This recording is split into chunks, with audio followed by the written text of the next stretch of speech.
எந்த சூழ்நிலையில் நீங்கள் இந்த மாலை வேளையில் இருந்தாலும் கர்த்தர் உங்களை காப்பாற்றுவார். ஒருவேளை நீங்க நினைக்கலாம், என்னை காப்பாற்றுவதற்கு எந்த மருத்துவமும் இல்லை, எந்த மனுஷனும் இல்லை, எந்த மருத்துவரும் இல்லை என்று சொல்லி.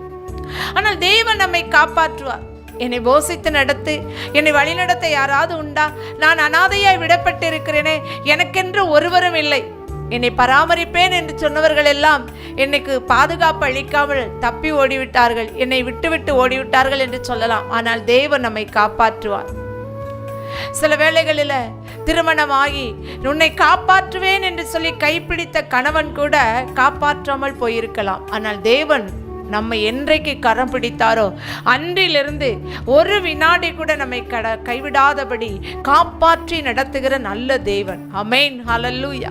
உலகத்தில் எல்லா மனிதரும் கைவிட்டு போவார்கள். பெற்ற பிள்ளை கைவிடலாம், பெற்றோர் கைவிடலாம், கட்டின கணவன் மனைவி கைவிடலாம், உற்றார் உறவினர் கைவிடலாம், அன்பு சகோதர சகோதரிகள் கைவிடலாம். யார் கைவிட்டாலும், யார் காப்பாற்றாமல் போனாலும் கர்த்தர் நம்மை காப்பாற்றுவார். ஆமென், ஹல்லேலூயா.